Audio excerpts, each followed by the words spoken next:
Dear listener, today, we continue with part 14, covering chapters 54 to 56. If you're enjoying the audiobook, please like, share, and subscribe to my channel to stay updated on upcoming parts and other informative content. Chapter 54. As soon as they were gone, Elizabeth walked out to recover her spirits, or in other words, to dwell without interruption on those subjects that must deaden them more. Mr. Darcy's behavior astonished and vexed her. Why, if he came only to be silent, grave, and indifferent, said she, did he come at all? She could settle it in no way that gave her pleasure. He could be still amiable, still pleasing, to my uncle and aunt, when he was in town, and why not to me if he fears me? Why come hither if he no longer cares for me? Why silent teasing, man? I will think no more about him. Her resolution was for a short time involuntarily kept by the approach of her sister, who joined her with a cheerful look, which showed her better satisfied with their visitors, than Elizabeth. Now, said she, that this first meeting is over, I feel perfectly easy. I know my own strength, and I shall never be embarrassed again by his coming. I am glad he dines here on Tuesday. It will then be publicly seen that, on both sides, we meet only as common and indifferent acquaintance. Yes, very indifferent indeed, said Elizabeth, laughingly. Oh, Jane, take care. My dear Lizzie, you cannot think me so weak, as to be in danger now. I think you are in very great danger of making him as much in love with you as ever. They did not see the gentleman again till Tuesday, and Mrs. Bennet, in the meanwhile, was giving way to all the happy schemes, which the good humour and common politeness of Bingley, in half an hour's visit, had revived. On Tuesday there was a large party assembled at Longbourn, and the two who were most anxiously expected, to the credit of their punctuality as sportsmen, were in very good time. When they repaired to the dining room, Elizabeth eagerly watched to see whether Bingley would take the place, which, in all their former parties, had belonged to him, by her sister. Her prudent mother, occupied by the same ideas, forbore to invite him to sit by herself. On entering the room, he seemed to hesitate, but Jane happened to look round, and happened to smile. It was decided. He placed himself by her. Elizabeth, with a triumphant sensation, looked towards his friend. He bore it with noble indifference, and she would have imagined that Bingley had received his sanction to be happy, had she not seen his eyes likewise turn towards Mr. Darcy, with an expression of half-laughing alarm. His behaviour to her sister was such, during dinner time, as showed an admiration of her, which, though more guarded than formerly, persuaded Elizabeth, that if left wholly to himself, Jane's happiness, and his own, would be speedily secured. Though she dared not depend upon the consequence, she yet received pleasure from observing his behavior. It gave her all the animation that her spirits could boast, for she was in no cheerful humor. Mr. Darcy was almost as far from her as the table could divide them. He was on one side of her mother. She knew how little such a situation would give pleasure to either, or make either appear to advantage. She was not near enough to hear any of their discourse, but she could see how seldom they spoke to each other, and how formal and cold was their manner whenever they did. Her mother's ungraciousness made the sense of what they owed him more painful to Elizabeth's mind, and she would, at times, have given anything to be privileged to tell him that his kindness was neither unknown nor unfelt by the whole of the family. She was in hopes that the evening would afford some opportunity of bringing them together, that the whole of the visit would not pass away without enabling them to enter into something more of conversation than the mere ceremonious salutation attending his entrance. Anxious and uneasy, the period which passed in the drawing-room, before the gentleman came, was wearisome and dull to a degree that almost made her uncivil. She looked forward to their entrance as the point on which all her chance of pleasure for the evening must depend. "If he does not come to me, then," said she, "I shall give him up forever." The gentleman came, and she thought he looked as if he would have answered her hopes, but, alas!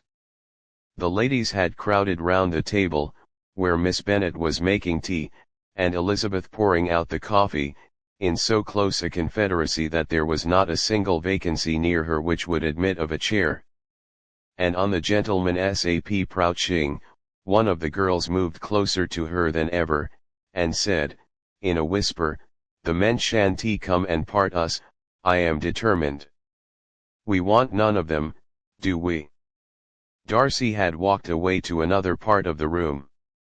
She followed him with her eyes, envied everyone to whom he spoke, had scarcely patience enough to help anybody to coffee, and then was enraged against herself for being so silly. A man who has once been refused. How could I ever be foolish enough to expect a renewal of his love? Is there one among the sex who would not protest against such a weakness as a second proposal to the same woman? There is no indignity so abhorrent to their feelings. She was a little revived, however, by his bringing back his coffee cup himself, and she seized the opportunity of saying, "Is your sister at Pemberley still?" "Yes, she will remain there till Christmas." "And quite alone? Have all her friends left her?" "Mrs. Annesley is with her. The others have been gone on to Scarborough, these 3 weeks." She could think of nothing more to say, but if he wished to converse with her, he might have better success. He stood by her, however, for some minutes, in silence, and, at last, on the young lady's whispering to Elizabeth again, he walked away.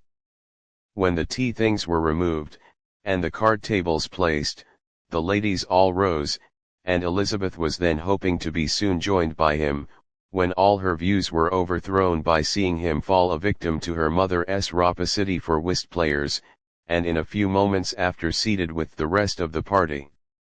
She now lost every expectation of pleasure. They were confined for the evening at different tables, and she had nothing to hope, but that his eyes were so often turned towards her side of the room, as to make him play as unsuccessfully as herself. Mrs. Bennet had designed to keep the 2 Netherfield gentlemen to supper, but their carriage was unluckily ordered before any of the others, and she had no opportunity of detaining them. "Well, girls," said she, as soon as they were left to themselves, "what say you to the day? I think everything has passed off uncommonly well, I assure you. The dinner was as well dressed as any I ever saw. The venison was roasted to a turn, and everybody said they never saw so fat a haunch. The soup was 50 times better than what we had at the Lucases last week, and even Mr. Darcy acknowledged that the partridges were remarkably well done, and I suppose he has 2 or 3 French cooks at least. And, my dear Jane, I never saw you look in greater beauty. Mrs. Long said so too, for I asked her whether you did not. And what do you think she said besides? Mrs. Bennet, we shall have her at Netherfield at last." She did indeed.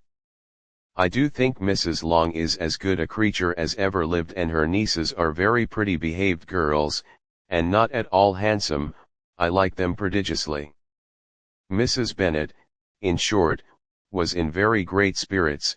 She had seen enough of Bingley's behavior to Jane, to be convinced that she would get him at last, and her expectations of advantage to her family, when in a happy humor, were so far beyond reason, that she was quite disappointed at not seeing him there again the next day, to make his proposals.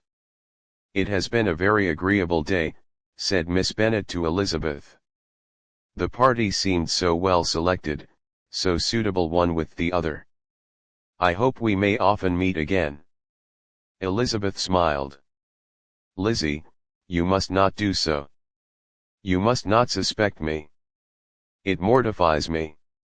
I assure you that I have now learned to enjoy his conversation as an agreeable and sensible young man, without having a wish beyond it.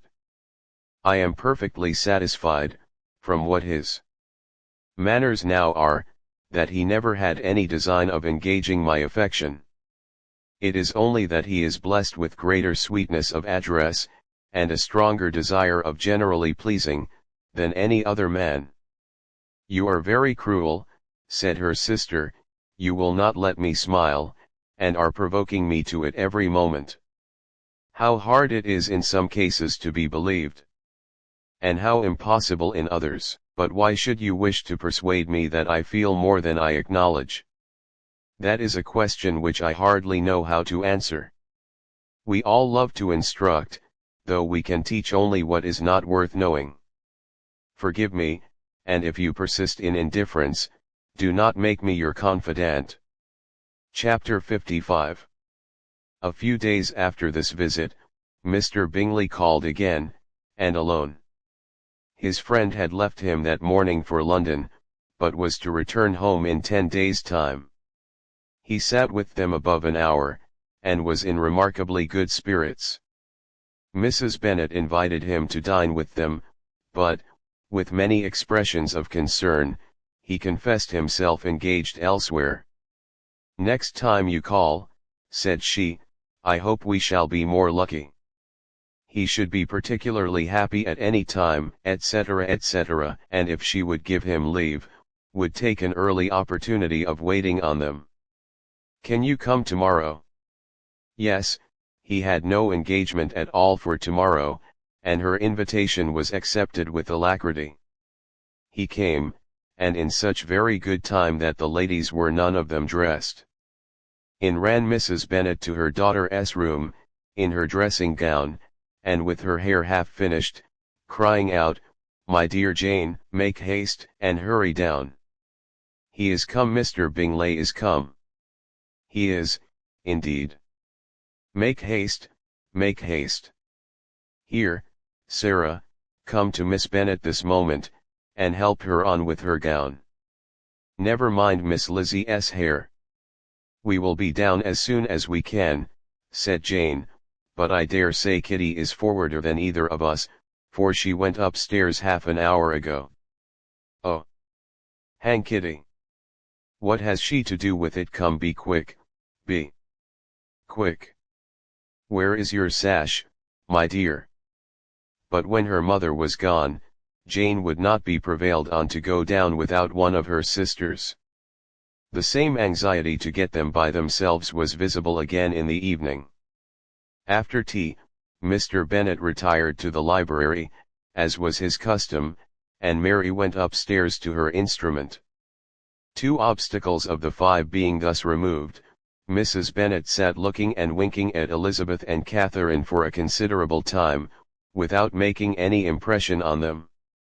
Elizabeth would not observe her, and when at last Kitty did, she very innocently said, "What is the matter, mamma? What do you keep winking at me for? What am I to do?" "Nothing, child, nothing. I did not wink at you." She then sat still 5 minutes longer, but unable to waste such a precious occasion, she suddenly got up, and saying to Kitty, "Come here, my love, I want to speak to you," took her out of the room. Jane instantly gave a look at Elizabeth which spoke her distress at such premeditation, and her entreaty that she would not give in to it. In a few minutes, Mrs. Bennet half opened the door and called out, "Lizzie, my dear, I want to speak with you." Elizabeth was forced to go. "We may as well leave them by themselves, you know," said her mother, as soon as she was in the hall. "Kitty and I are going upstairs to sit in my dressing room." Elizabeth made no attempt to reason with her mother, but remained quietly in the hall, till she and Kitty were out of sight, then returned into the drawing room. Mrs. Bennet's schemes for this day were ineffectual. Bingley was everything that was charming, except the professed lover of her daughter. His ease and cheerfulness rendered him a most agreeable addition to their evening party, and he bore with the ill-judged officiousness of the mother, and heard all her silly remarks with a forbearance and command of countenance particularly grateful to the daughter. He scarcely needed an invitation to stay supper, and before he went away, an engagement was formed, chiefly through his own and Mrs. Bennet's means, for his coming next morning to shoot with her husband. After this day, Jane said no more of her indifference. Not a word passed between the sisters concerning Bingley, but Elizabeth went to bed in the happy belief that all must speedily be concluded, unless Mr. Darcy returned within the stated time. Seriously, however, she felt tolerably persuaded that all this must have taken place with that gentleman's concurrence. Bingley was punctual to his appointment, and he and Mr. Bennet spent the morning together, as had been agreed on. The latter was much more agreeable than his companion expected. There was nothing of presumption or folly in Bingley that could provoke his ridicule, or disgust him into silence, and he was more communicative, and less eccentric, than the other had ever seen him. Bingley of course returned with him to dinner, and in the evening Mrs. Bennet's invention was again at work to get everybody away from him and her daughter. Elizabeth, who had a letter to write, went into the breakfast room for that purpose soon after tea, for as the others were all going to sit down to cards, she could not be wanted to counteract her mother's schemes. But on returning to the drawing room, when her letter was finished, she saw, to her infinite surprise, there was reason to fear that her mother had been too ingenious for her. On opening the door, she perceived her sister and Bingley standing together over the hearth, as if engaged in earnest conversation, and had this led to no suspicion, the faces of both, as they hastily turned round and moved away from each other, would have told it all. Their situation was awkward enough, but hers she thought was still worse. Not a syllable was uttered by either, and Elizabeth was on the point of going away again, when Bingley, who as well as the other had sat down, suddenly rose, and whispering a few words to her sister, ran out of the room. Jane could have no reserves from Elizabeth, where confidence would give pleasure, and instantly embracing her, acknowledged, with the liveliest emotion, that she was the happiest creature in the world. "'Tis too much," she added, "by far too much. I do not deserve it. Oh! Why is not everybody as happy?" Elizabeth's congratulations were given with a sincerity, a warmth, a delight, which words could but poorly express. Every sentence of kindness was a fresh source of happiness to Jane. But she would not allow herself to stay with her sister, or say half that remained to be said for the present. "I must go instantly to my mother," she cried.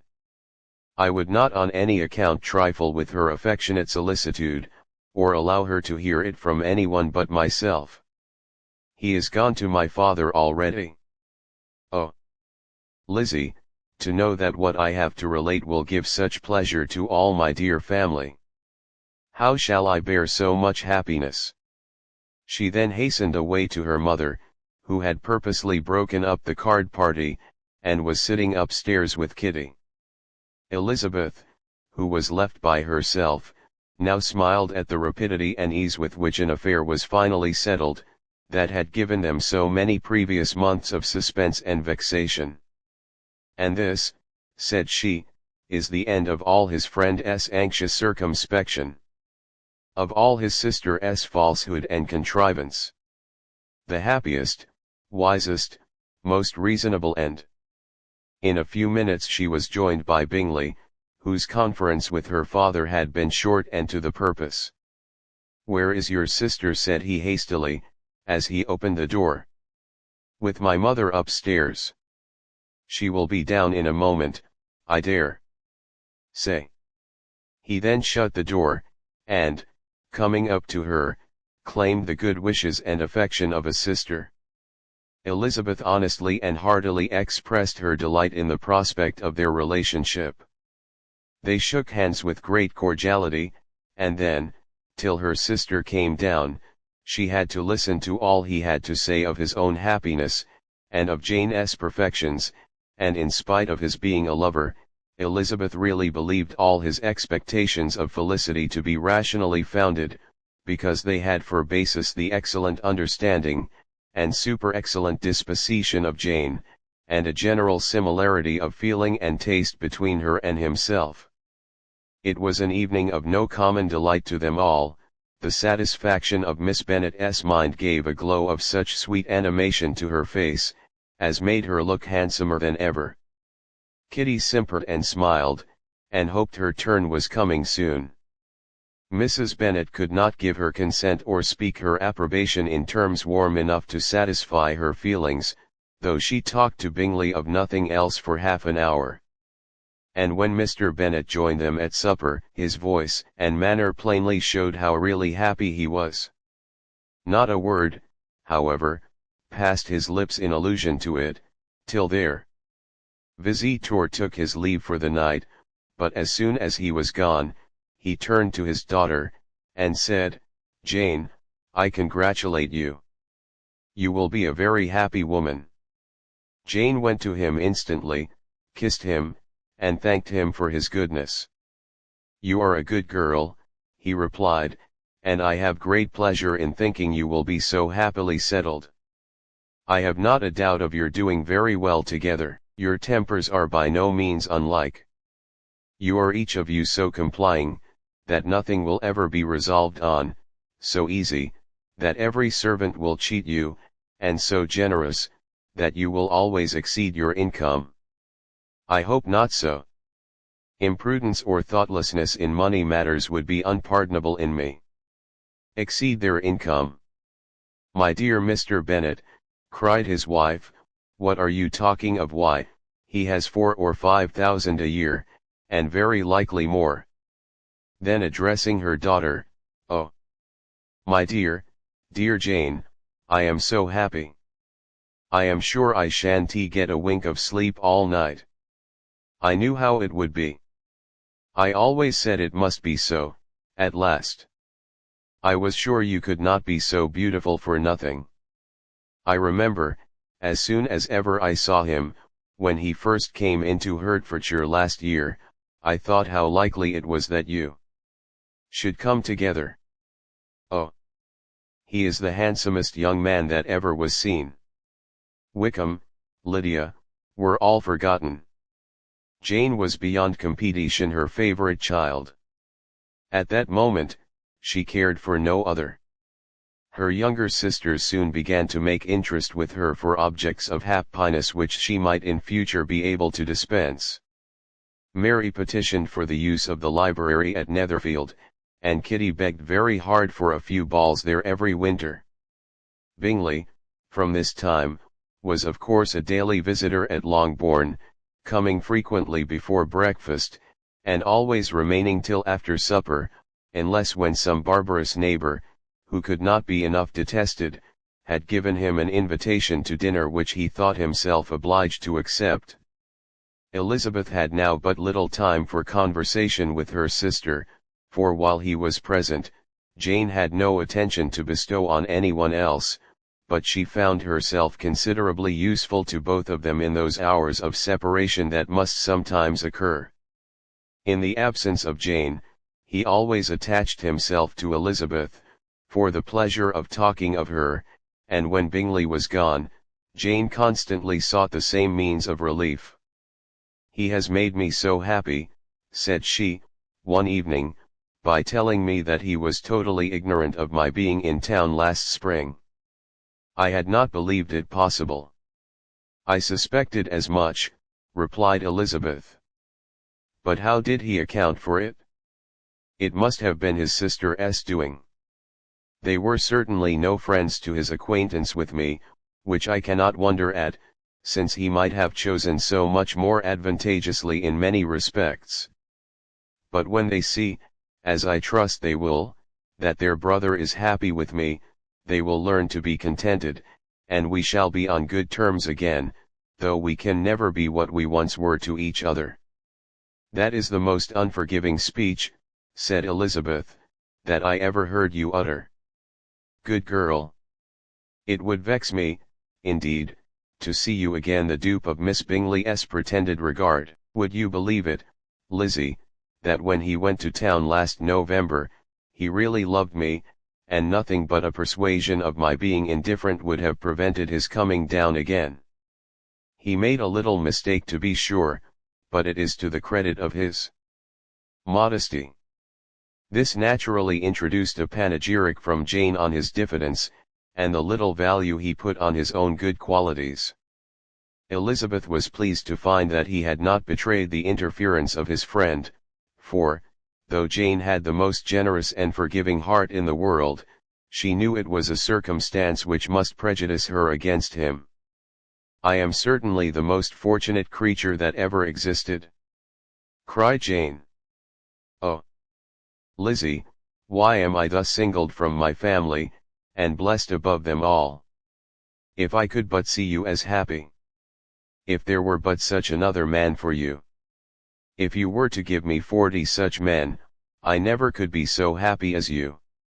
Till I have your disposition, your goodness, I never can have your happiness. No, no, let me shift for myself, and, perhaps, if I have very good luck, I may meet with another Mr. Collins in time." The situation of affairs in the Longbourn family could not be long a secret. Mrs. Bennet was privileged to whisper it to Mrs. Phillips, and she ventured, without any permission, to do the same by all her neighbours in Meryton. The Bennets were speedily pronounced to be the luckiest family in the world, though only a few weeks before, when Lydia had first run away, they had been generally proved to be marked out for misfortune. Chapter 56. One morning, about a week after Bingley's engagement with Jane had been formed, as he and the females of the family were sitting together in the dining room, their attention was suddenly drawn to the window, by the sound of a carriage, and they perceived a chaise and four driving up the lawn. It was too early in the morning for visitors, and besides, the equipage did not answer to that of any of their neighbours. The horses were post, and neither the carriage, nor the livery of the servant who preceded it, were familiar to them. As it was certain, however, that somebody was coming, Bingley instantly prevailed on Miss Bennet to avoid the confinement of such an intrusion, and walk away with him into the shrubbery. They both set off, and the conjectures of the remaining three continued, though with little satisfaction, till the door was thrown open and their visitor entered. It was Lady Catherine de Bourgh. They were of course all intending to be surprised, but their astonishment was beyond their expectation, and on the part of Mrs. Bennet and Kitty, though she was perfectly unknown to them, even inferior to what Elizabeth felt. She entered the room with an air more than usually ungracious, made no other reply to Elizabeth's salutation than a slight inclination of the head, and sat down without saying a word. Elizabeth had mentioned her name to her mother on her ladyship's entrance, though no request of introduction had been made. Mrs. Bennet, all amazement, though flattered by having a guest of such high importance, received her with the utmost politeness. After sitting for a moment in silence, she said very stiffly to Elizabeth, "I hope you are well, Miss Bennet. That lady, I suppose, is your mother?" Elizabeth replied very concisely that she was. "And that I suppose is one of your sisters?" "Yes, madam," said Mrs. Bennet, delighted to speak to a Lady Catherine. "She is my youngest girl but one. My youngest of all is lately married, and my eldest is somewhere about the grounds, walking with a young man who, I believe, will soon become a part of the family." "You have a very small park here," returned Lady Catherine. After a short silence. "It is nothing in comparison of Rosings, my lady, I dare say, but I assure you it is much larger than Sir William Lucas's. This must be a most inconvenient sitting room for the evening. In summer, the windows are full west."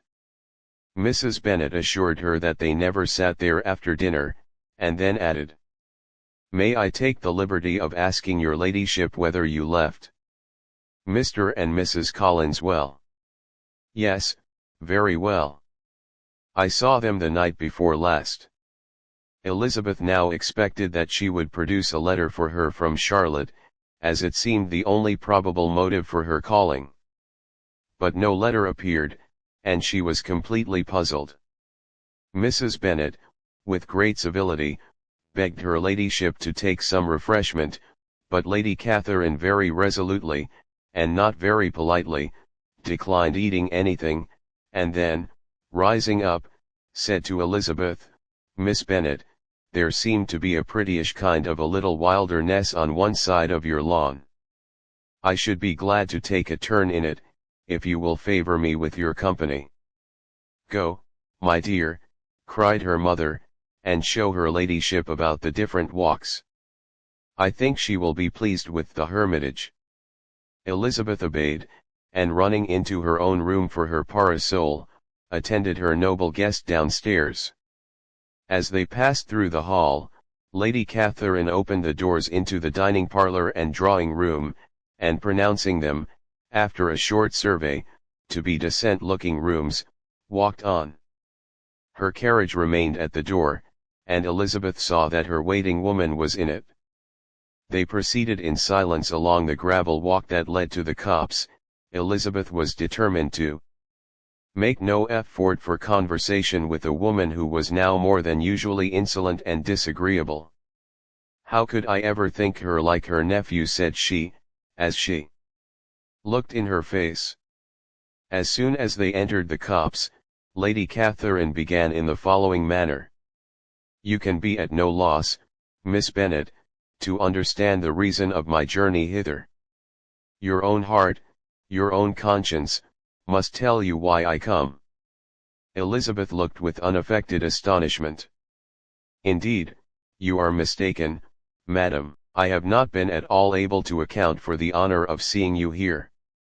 "Miss Bennet," replied her ladyship, in an angry tone, "you ought to know, that I am not to be trifled with. But however insincere you may choose to be, you shall not find me so. My character has ever been celebrated for its sincerity and frankness, and in a cause of such moment as this, I shall certainly not depart from it. A report of a most alarming nature reached me 2 days ago. I was told that not only your sister was on the point of being most advantageously married, but that you, that Miss Elizabeth Bennet, would, in all likelihood, be soon afterwards united to my nephew, my own nephew, Mr. Darcy. Though I know it must be a scandalous falsehood, though I would not injure him so much as to suppose the truth of it possible, I instantly resolved on setting off for this place, that I might make my sentiments known to you." "If you believed it impossible to be true," said Elizabeth, colouring with astonishment and disdain, "I wonder you took the trouble of coming so far. What could your ladyship propose by it?" "At once to insist upon having such a report universally contradicted." "Your coming to Longbourn, to see me and my family," said Elizabeth coolly, "will be rather a confirmation of it, if, indeed, such a report is in existence." "If. Do you then pretend to be ignorant of it? Has it not been industriously circulated by yourselves? Do you not know that such a report is spread abroad?" "I never heard that it was." "And can you likewise declare, that there is no foundation for it?" "I do not pretend to possess equal frankness with your ladyship. You may ask questions which I shall not choose to answer. This is not to be borne. Miss Bennet, I insist on being satisfied. Has my nephew, made you an offer of marriage? Your ladyship has declared it to be impossible." "It ought to be so, it must be so, while he retains the use of his reason. But your arts and allurements may, in a moment of infatuation, have made him forget what he owes to himself and to all his family. You may have drawn him in. If I have, I shall be the last person to confess it.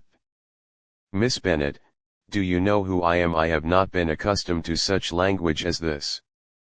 I am almost the nearest relation he has in the world, and am entitled to know all his dearest concerns. But you are not entitled to know mine, nor will such behavior as this, ever induce me to be explicit. Let me be rightly understood. This match, to which you have the presumption to aspire, can never take place. No, never. Mr. Darcy is engaged to my daughter. Now what have you to say?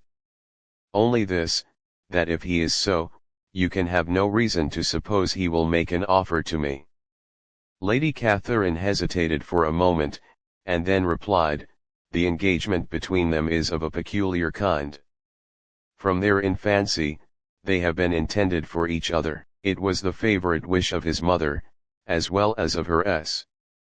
While in their cradles, we planned the union, and now, at the moment when the wishes of both sisters would be accomplished in their marriage, to be prevented by a young woman of inferior birth, of no importance in the world, and wholly unallied to the family.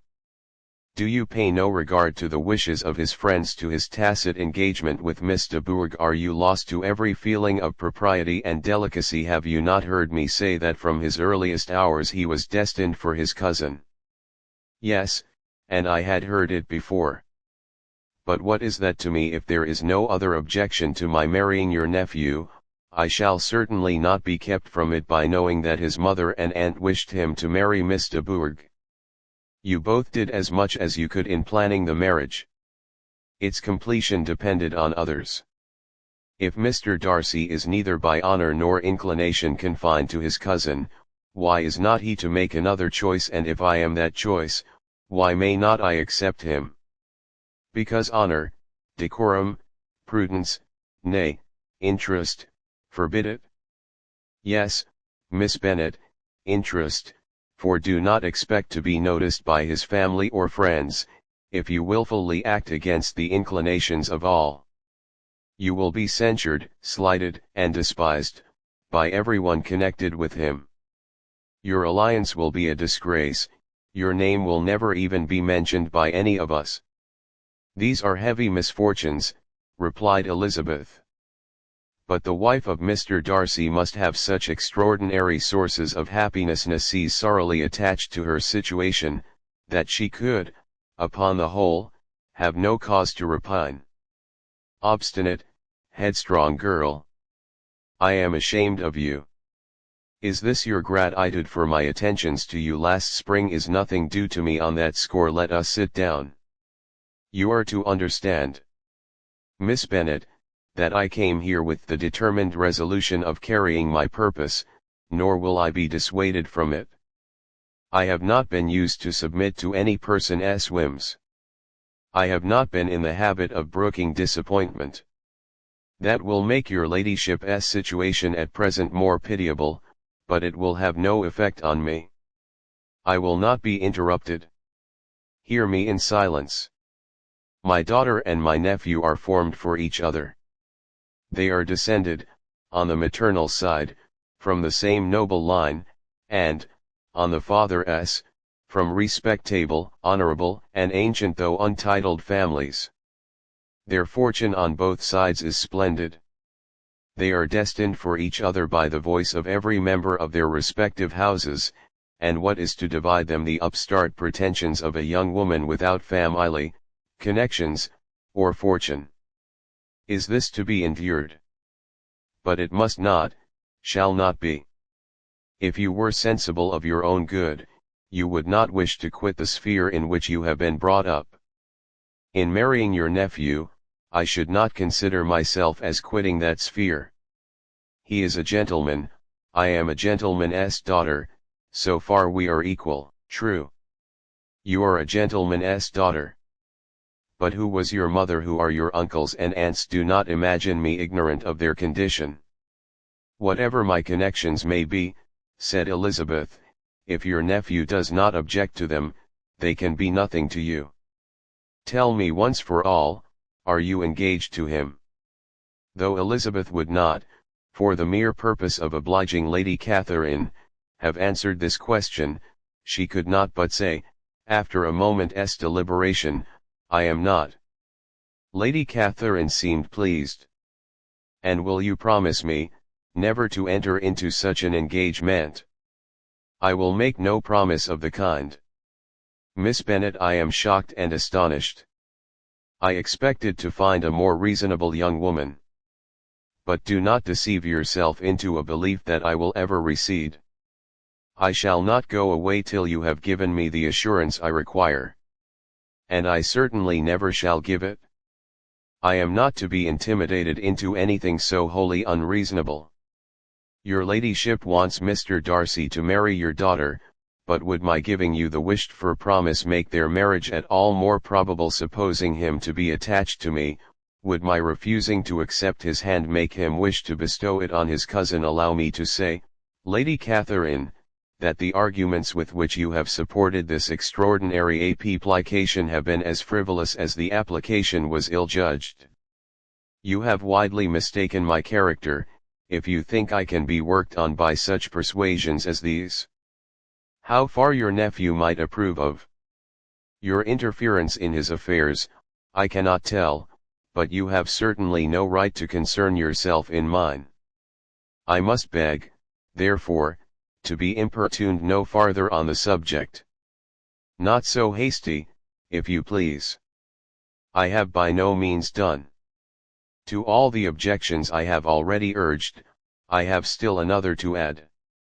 I am no stranger to the particulars of your youngest sister's infamous elopement. I know it all, that the young man's marrying her was a patched-up business, at the expense of your father and uncles. And is such a girl to be my nephew's sister? Is her husband, is the son of his late father's steward, to be his brother? Heaven and earth, of what are you thinking? Are the shades of Pemberley to be thus polluted? You can now have nothing further to say, she resentfully answered. You have insulted me in every possible method. I must beg to return to the house. And she rose as she spoke. Lady Catherine rose also, and they turned back. Her ladyship was highly incensed. You have no regard, then, for the honor and credit of my nephew. Unfeeling, selfish girl. Do you not consider that a connection with you must disgrace him in the eyes of everybody? Lady Catherine, I have nothing further to say. You know my sentiments. You are then resolved to have him? I have said no such thing. I am only resolved to act in that manner, which will, in my own opinion, constitute my happiness, without reference to you, or to any person so wholly unconnected with me. It is well. You refuse, then, to oblige me. You refuse to obey the claims of duty, honor, and gratitude. You are determined to ruin him in the opinion of all his friends, and make him the contempt of the world. Neither duty, nor honor, nor gratitude, replied Elizabeth, have any possible claim on me, in the present instance. No principle of either would be violated by my marriage with Mr. Darcy. And with regard to the resentment of his family, or the indignation of the world, if the former were excited by his marrying me, it would not give me one moment's concern, and the world in general would have too much sense to join in the scorn. And this is your real opinion? This is your final resolve? Very well. I shall now know how to act. Do not imagine, Miss Bennet, that your ambition will ever be gratified. I came to try you. I hope to find you reasonable, but, depend upon it, I will carry my point. In this manner Lady Catherine talked on, till they were at the door of the carriage, when, turning hastily round, she added, I take no leave of you, Miss Bennet. I send no compliments to your mother. You deserve no such attention. I am most seriously displeased. Elizabeth made no answer, and without attempting to persuade her ladyship to return into the house, walked quietly into it herself. She heard the carriage drive away as she proceeded upstairs. Her mother impatiently met her at the door of the dressing room, to ask why Lady Catherine would not come in again and rest herself. She did not choose it, said her daughter, she would go. She is a very fine-looking woman. And her calling here was prodigiously civil. For she only came, I suppose, to tell us the Collinses were well. She is on her road somewhere, I dare say, and so, passing through Meriden, thought she might as well call on you. I suppose she had nothing particular to say to you. Lizzie Elizabeth was forced to give into a little falsehood here, for to knowledge the substance of their conversation was impossible.